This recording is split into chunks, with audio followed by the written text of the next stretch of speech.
Folks, welcome back to So Bad It's Good, presented by Betches Media. Today, I do want to give you a trigger warning to all listeners and viewers out there. We will be talking about very adult themes in this episode.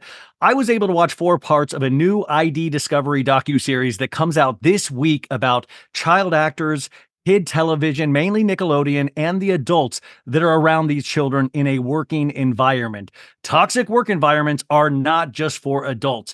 It is a stunning piece of work that I highly recommend to you guys. As lovers of pop culture, these names have been with us for years. Jamie Lynn Spears, Amanda Bynes, Ariana Grande, Jeanette McCurdy, Drake Bell, shows like Zoe 101, Drake and Josh, and names that have lived in infamy for a while now, like Dan Schneider and Brian Peck. This series is called Quiet on the Set, The Dark Side of Kids TV, and we are so lucky to have with us the directors, Mary Robertson and Emma Schwartz, with us today. Thank you so much for being here. Thank you. I'm so honored that you called the series stunning. Thank you.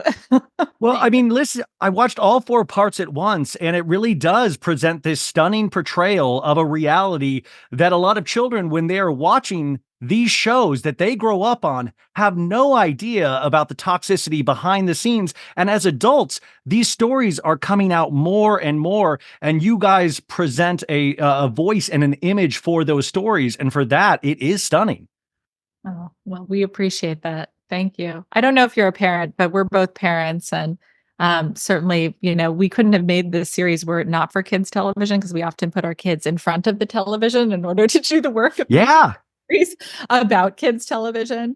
And, certainly this has been a, meaningful pursuit. And, one of the ways in which I think it has provoked questions for us is that it's provoked questions around, what our children are consuming and the conditions under which that content is made, and why it's important to scrutinize the conditions under which it's made and to scrutinize the culture itself, because it ultimately, yes, influences and imprints upon generations.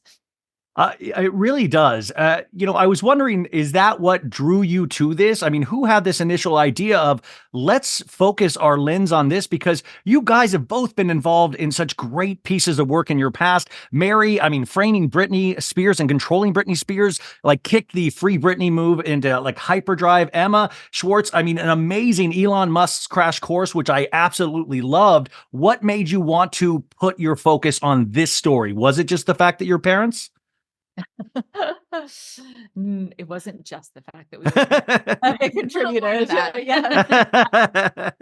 Like many parents and non-parents, we had noticed these compilations online, these montages of clips from some of Dan Schneider's shows. And in these clips, you see children, actors, engaging in acts, performances that are arguably sexual in nature. So, for example, you see Ariana Grande leaning off the side of a bed and pouring water on her chest and her face in a manner that is arguably sexual. You see Jamie Lynn Spears receiving a squirt of a viscous liquid on her face. You see Ariana Grande squeezing a potato in a manner. The potato arguably appears phallic. The squeezing is arguably sexual. And these were children, teenagers, young, but children. They were minors at the time. And many folks were questioning why these videos were made and the conditions under which they were made. And we thought and we think that those are valid and meaningful questions. They're not trivial questions.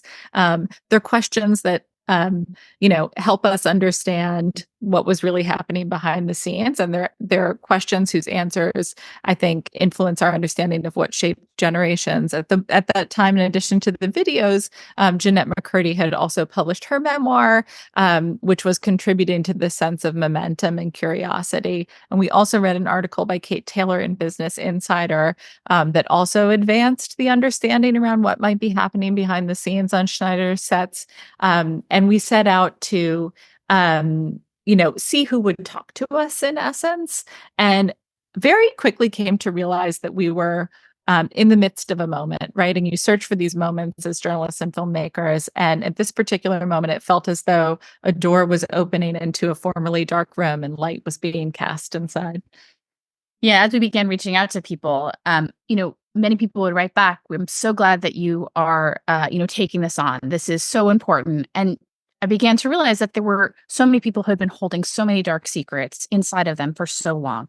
And, where for a variety of reasons, whether they were old enough, whether it was the culture was more accepting of it, at a place where they wanted to start sharing those stories in the hopes that by sharing the darkness that they had been through, that, other people might learn from that experience.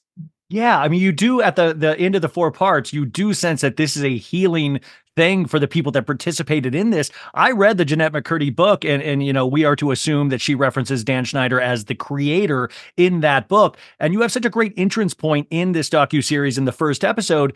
Dan Schneider was, for all intents and purposes, the Lorne Michaels of Nickelodeon. He was a kingmaker in so many ways. And you start with 2 staff writers that had to work under one paycheck, 2 women under one paycheck, and the insanity that they had to go through. This is their dream job. They're finally getting an opportunity in Hollywood. And you guys have been out here for a long time. It's so hard. And then they are subjected to things like, hey, bend over that desk and tell that story like you're having sex from behind, or eat 2 pints of ice cream for $300. Like he would put these inane things out in the room to just humiliate people. And that eventually led to a lawsuit in the first season of that show, and nothing ever changed, even after Nickelodeon was made aware. Is that correct? There were signs from the beginning that, it was a very challenging environment for women on that set, and especially inside the writer's room. And I think when you listen to the writers, I know that we had a lot of women working on this project, and so many felt, that they had lived through maybe not as egregious moments, but experiences in their own workplace that were mirrored in terms of the impact and the emotion that you saw from Jenny and Christy in this. And it was uncomfortable, but I think all the more important to share that story.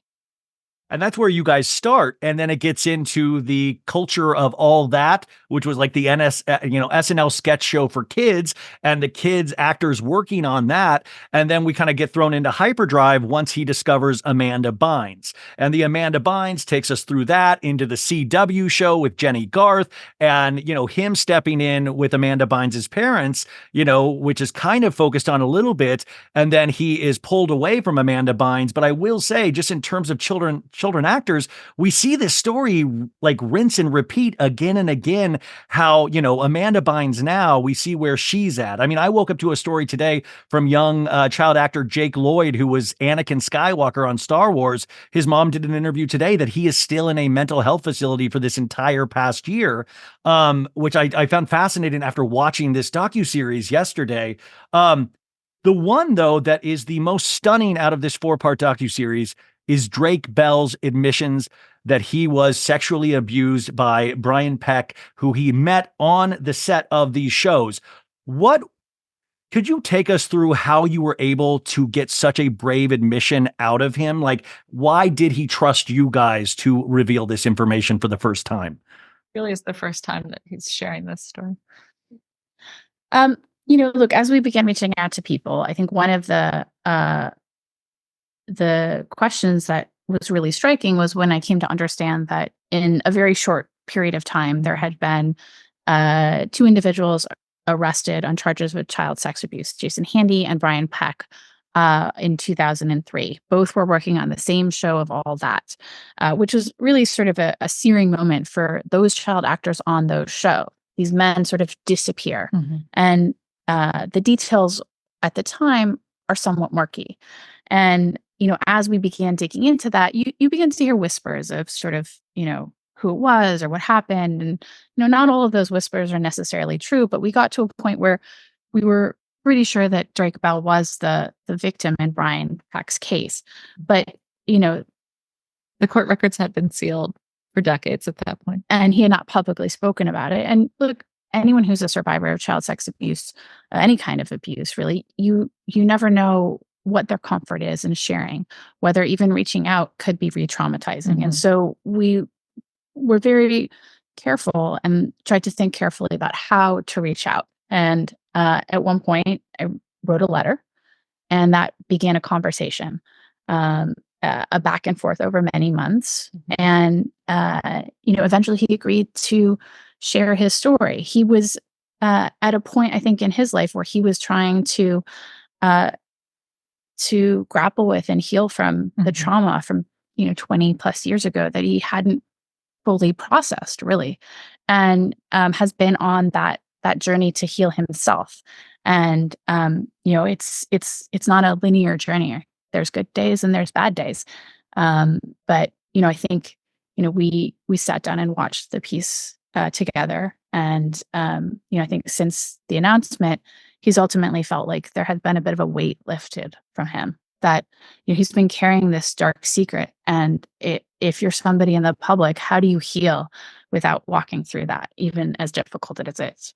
Yeah, and that's the thing, is that like how to get somebody to walk through fire when they felt so shamed for it and felt so. I mean, there's one admission in this, you guys listening out there, that he shows up to court and there is a slew of people out there on Brian Peck's side of the courtroom. On his side of the courtroom, it is his like brother and mom, I think. And just the loneliness of a survivor like that, and also reading the victim or like people standing up for Brian Peck in these letters to the judge. I mean, people like Alan Thicke, Joanna Kearns from Growing Pains, because he worked on that set. You had some of the cast of Boy Meets World who have now gone on record since then saying, we had no idea that this man was actually doing these things. We thought we were standing up for a friend. But in retrospect, you see some of these letters standing up for this abuser, and it just makes your heart go that much further out to Drake Bell in that situation. These letters had never been made public before. And in fact, they were sealed too. They were sealed. Oh, yeah. Yeah. So they were like everything else in the court record, they had been sealed. But we had heard from people that, who were at Nickelodeon at this time, that they had been asked to write letters of support. And so, I had been a court reporter in an earlier part of my career, and I knew these should be public. Letters of support are not usually secret, and they were not released by the court. So we went to our lawyers and we said, what can we do? And they said, well, you can petition the court. So in fact, that's what, we as the documentary team did. And, we didn't know what we would find. Our lawyers argued before the judge. The judge. Wow. Sealed the court record. Not the entire court record, just the letters of support. Yes. And they didn't release names of folks who were minors when they wrote. They redacted the names of the minors who wrote letters. And, we were frankly quite surprised to see how many recognizable names there were who had written the letters. And it left us with a lot of questions. How did these letters get written? What were people told? And we reached out to everyone that we named in the show, including Ryder. And, they didn't respond to us, but, certainly did speak about their podcast. And it was interesting to hear what they had been told and what they had been through. And I know that we'd love to hear more. There are many people that we haven't heard from who wrote letters of support, and we have a lot of questions, as I think the viewers do, about the conditions under which they were written. We don't know what they were told at what point by whom. The argument that was offered as to why they should write a letter of support, or if they were these sort of organic and spontaneous displays of support. So we have lots of questions, and we'd love to hear more, as I'm sure you would too. Yeah, I mean, I'm even like James Marsden was in there. There was a lot of names that I was shocked at, kind of like, I was like, these are heavy hitters. And of course they grew up in this industry with Brian Peck, but that doesn't matter. They're like, he feels so bad. He feels so bad about it. And they even go so far, and this is when your blood's going to boil, folks, that this kid must have been asking for it. This kid must have been the aggressor in this situation. And that's the part where I was just like, sometimes there's these cultural moments where you feel like we've all lost our heads, and only after decades pass do we actually regain some sort of clarity and common sense thinking. I think one of the things that is really striking about these letters is it adds a new layer to the power dynamics that have been at play for that we were looking at Quiet on the set. Here you have the power dynamics of people inside of Hollywood writ large, but in the series, we look at the dynamics between children and their parents and the showrunners, children and the showrunners, and really trying to grapple with this question of who has power, who can consent, and in what ways, right? Because as a child, you don't necessarily have the same ability to consent. We now know, and I think have a sharper understanding of the reality that for many child stars, they're earning money for their family. That's of critical importance. Sometimes it's the primary source of income. They love their jobs. They love a lot of what comes with their jobs, I should say. Maybe not all of it, but a certain amount of adulation, a certain amount of play that comes with it.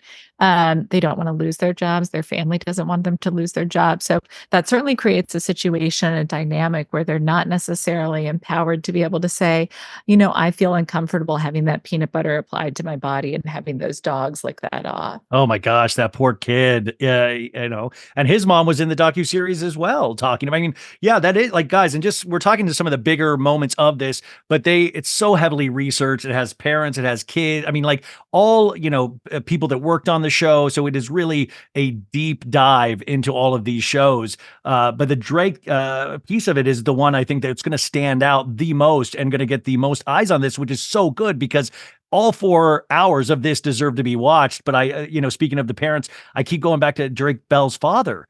His father's a part of this, who was the one managing his career. And this Brian Peck kind of almost, stood in between Drake and his father, said, this guy shouldn't manage you. He doesn't have your best interests at heart, which is hysterical, knowing what Brian had in store for Drake. And then I love that he is still a part of this. And towards the end, we see them, the father just looks like he's been through hell through all of this, on top of, watching his son go through this. And I was just wondering, like, after all of this research, all of this, when you do this, like, what are you left with in terms of what is the answer for children's TV? Like, what should I deal with reality shows a lot? And there's like a reckoning, quote, happening potentially about mental health and a bigger conversation around things like that.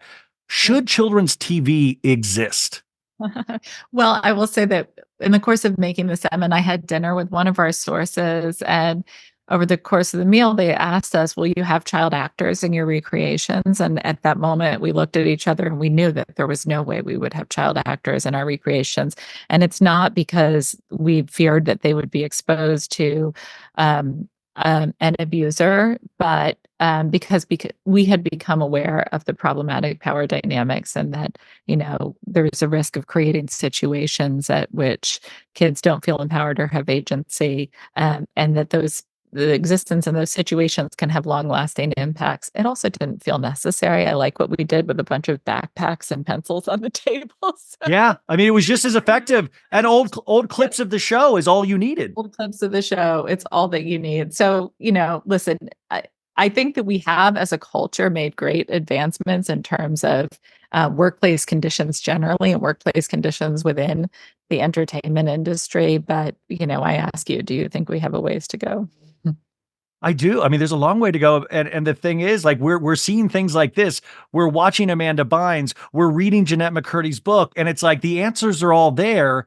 It's just, how do we actually put something in play? Because at the end of the day, we're not even really talking about Nickelodeon and Dan Schneider yet. Money matters. Like, corporations do not care at the end of the day. Nickelodeon reached out for comment on this and, gave the same, I think, patented quote you would get of, we put so many, different things in place and we're a better working environment. I believe Dan Schneider refused to participate in this, but, I think, you have some quotes from him. Is that correct in this? We went to him for an interview request. He declined to interview on camera, so we sent him questions, and those responses are reflected in the series. Yeah, I did a deep dive on him yesterday, wondering what he's up to, and all I could really find was a New York Times piece from 2021 where he has lost 100 pounds and is trying to make his return to Hollywood. And I mean, that's the one thing is he does do these responses, but I just wonder in a very real way if he realized when he's getting on-set massages from cast members and crew, in retrospect, is there a realization of how badly he messed with that power dynamic? And I think what's also interesting is that the spotlight on Reddit threads and like all these, YouTube videos has been on him when, we had people like Brian Peck and Mr. Handy that worked on these sets that were out there. I mean, just the culture that seemed to have been created by this man is really mind-blowing in how long that reign went. But I am curious in the sense of, were there any leads that you were not were there parts of this story that had to fall by the wayside because of time constraints or because you were not able to pursue it? Like a lead actually kind of fell apart that wasn't comfortable in coming forward potentially? I'll say this. I think that there are a lot of legitimate questions that have swirled around, Dan Schneider himself. There are also a lot of questions that, aren't rooted in fact. There are a lot of accusations that surround Yes. Dan Yeah. have not been able to stand up and we don't believe to be true. I think that, which is all to say that, I never begrudge people their curiosity or their inquiry. But I think that it's important to have journalists out there in the world who engage in the work of separating fact from fiction. And we've made an effort here to separate fact from fiction, and to put forward our most comprehensive and complete understanding of what was happening on these sets at this time. Is there more that could be known? Absolutely. And we hope that more people come to us with their stories and accounts of what was happening. I mean, that's the one thing, is that I was like, I've read such insane things. And the thing is, that's why I so appreciated this and the power of the team behind this, because it's like, there is just as insane real things that happen that can be proved, that are documented, that these, survivors have come forward with their own stories out of their own mouths. And like, I had read this insane things, but real insane things were happening. We just, sometimes these internet sleuths didn't go after that with the fervor that it's sometimes warranted. And instead I heard like Dan Schneider's having kids with babies, kids on the set, and like all of this wild stuff that is so unfortunate. But he did create the most toxic work environment that I could possibly have imagined. Though, I mean, what do you hope coming out, like, this gets viewed by everybody next week? This is going to be, I can already see blogs, YouTube videos. Everybody's going to be making TikToks out of certain, we've already seen a little bit with some Drake Bell stuff that is released. What do you hope people remember and people take away from this viewing experience? You go first. Well, look, I have, as I have, handled all kinds of investigations and stories about lots of, obviously very, very serious and important topics here. And I don't think I ever would have said, oh, I'm going to do a piece looking at children's television. But, as a parent, as someone who quite literally relies on children's television in my daily life, understanding and scrutinizing what we teach our children, what we allow them to consume, really felt very important as a parent. And I hope that what this series does is it sparks a conversation about this world, these dynamics, and helps that conversation grow.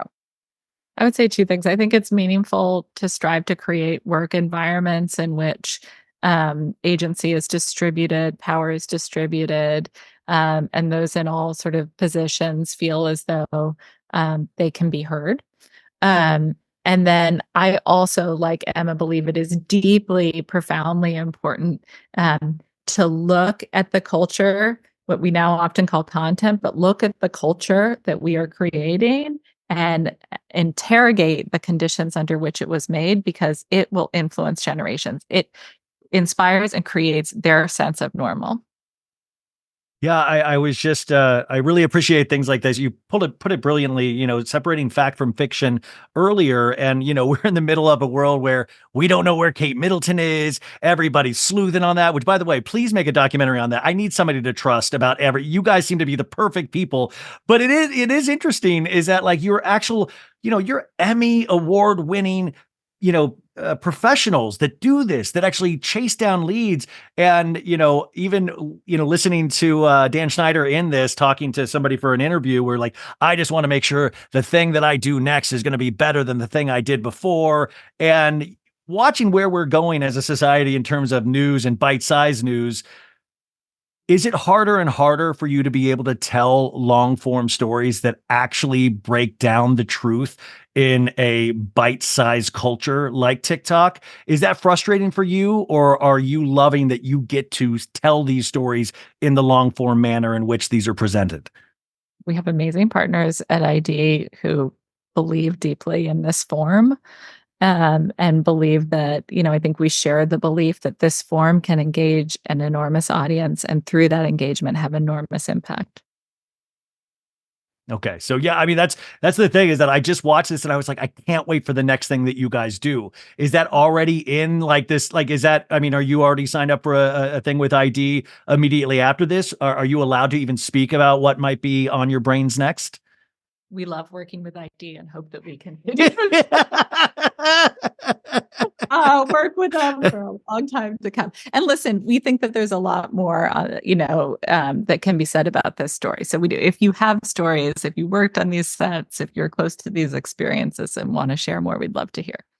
That's the other thing I thought watching this was that there should be a follow-up, because I imagine once this is going to be released, it's going to even shed more light on the culture. I mean, that's you said, I think you are a part of a moment right now, and that this like summarizes where we are, but where are we going to head out? And even in terms of the Britney Spears FX documentaries, you had one at the beginning that set everything off, and then you had another one, and that's what I was thinking about. This is a two-part follow-up potentially, because also you also see with Drake Bell, especially, is that when, as a kid, this happens, this shapes the rest of your life. He talks very openly, folks, about, the troubles, the pitfall, the speed bumps he's had in his own life. And now going through trauma counseling and rehab and somebody trying to build themselves up and realizing that he is just human and that he was a child when this was happening. It's such a powerful statement in this that you guys were able to capture. As we wind down here, when you got that footage of him, did you have chills? Like, I mean, I had chills watching that. As documentarians, when you're watching that, do you realize you are witnessing something like very monumental? I think the day is that Drake was on set with us. I've never been on a set that was quite as quiet. You really, you couldn't hear anyone wrestling in their chairs. We were still and we were observant and listening. Yeah, I mean, his story will stick with me forever. Yeah. And one last thing to the people listening, sometimes you'll watch these docuseries and they are so sensationalized. They are meant to titillate or horrify. And these, you will definitely be horrified about aspects of this. But like I said, this is done in such a manner. You are watching something that I think is really special, that is worth your time. The way this is edited together, the stories that you get from the survivors, from the background. As pop culture lovers, it is important to look at where we came from and also to be able to think where we're going to, and a better way that we can build these things and question yourselves. Think about yourselves. A lot of you guys grew up watching these shows and how it made you feel at the time, but we did watch every one of these child stars go on to certain areas that we worried about them. And I think this shows exactly why those situations were sometimes at play. And like I said, just really a stunning piece of work. Again, thank you so much for being here today. I hope I get to talk to you guys again, because I was reading through your credits and I was like, I've watched so many of these things. I could do a whole 8-hour interview with you guys, because really just awesome. I know I'm kissing your butts right now, but it is just really good. So is there anything else that you would... Yeah, we would love to. We would love to. You are so kind, and we really appreciate it. I'm going to tell my mom to listen. Hey, yeah, yes, please. I'll talk to your mom. But is there anything else that you would like for the audience to know or to do? I'm telling everybody to DVR and watch it, but how else can we support so we can make sure your relationship with ID continues for years and years to come? Thank you for that too. Fight on Set premieres March 17th and 18th on ID, and we would love it if you watched and engaged with the program. Well, thank you, ladies, so much for coming here today. I think everybody's going to be really blown away, and thank you for your work. Thank you. Thank you. Thank you.